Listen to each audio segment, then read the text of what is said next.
تم میں سے اکثر لوگ یہ سوال پوچھتے ہیں کہ اللہ ہمیں ہی کیوں آزماتا ہے، آزمائشیں ہمارے حصے میں ہی کیوں آتی ہیں؟ تو سنو، تم بھی تو اکثر پریشان رہتے ہو نا، اور یہ بھی تو سوچتے رہتے ہو نا کہ یہ ساری آزمائشیں تمہارے لیے ہی کیوں ہیں۔ تو سنو، ان آزمائشوں میں تمہارے لیے معجزے ہیں، وہ معجزے جن کے بدلے اللہ تمہیں بہتر سے نوازتا ہے۔ آزمائش کے لیے چنے جانے والوں کی دعاؤں کو بھی اللہ تعالیٰ نے قبول کرنے کے لیے ہی چن رکھا ہوتا ہے۔ وہ تمہارے ہاتھوں کو تب تک خالی نہیں لوٹاتا جب تک وہ اس سے بہتر چیز سے بھرنے کا ارادہ نہ کر لے۔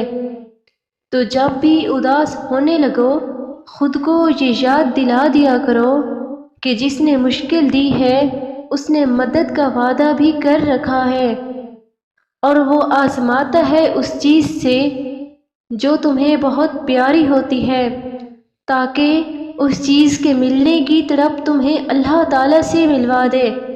اس یقین کے ساتھ مانگو، پھر تمہیں اللہ تعالیٰ ضرور دے گا، اور وہ اتنا عطا کرے گا کہ تم گنتی تک بھول جاؤ گے۔ دعائیں نصیب سے نہیں بلکہ نصیب دعاؤں سے بنتا ہے، اور کائنات کے سارے معجزے دعاؤں ہی سے تو ہوتے ہیں۔ جب تم آزمائش سے گزر کر اللہ کی رضا میں راضی ہونا سیکھ لیتے ہو نا، تب اللہ ہی تمہاری ہر چاہت مکمل کرنے کے لیے راضی ہو جاتا ہے۔ جانتے ہو، تم اللہ کو بہت محبوب ہو، کیونکہ تم نے آزمائش کو ہنس کر گزارا ہے، کیونکہ تم نے صبر کا دامن نہیں چھوڑا، تم نے اپنے یقین کو کمزور ہونے نہیں دیا، کیونکہ تمہیں یقین تھا دعاؤں کی قبولیت کا، اور تمہیں یقین ہے کہ معجزے ہوتے ہیں۔ سورۃ مریم ہمیں سکھاتی ہے کہ معجزے ہوتے ہیں، اللہ پاک ناممکن کو ممکن کر سکتا ہے۔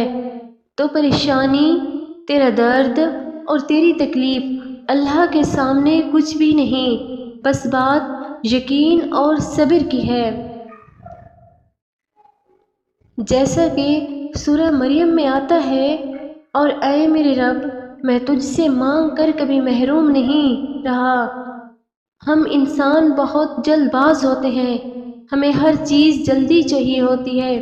ہم کن پڑھتے ہیں لیکن فیکون پر یقین نہیں رکھتے، جبکہ اللہ اور انسان کے درمیان سب سے زیادہ مضبوط رشتہ یقین کا ہی تو ہے۔ اللہ پر یقین رکھتے ہو نا، تو پھر اپنی قسمت سے کیوں ڈرتے ہو؟ یقین رکھو، وہ تمہیں لڑکھڑاتا ہوا تو دیکھ رہا ہے، پر وہ تمہیں کبھی گرنے نہیں دے گا، انشاءاللہ۔ یقین رکھو، تمہاری دعا کا جواب ضرور آئے گا، اور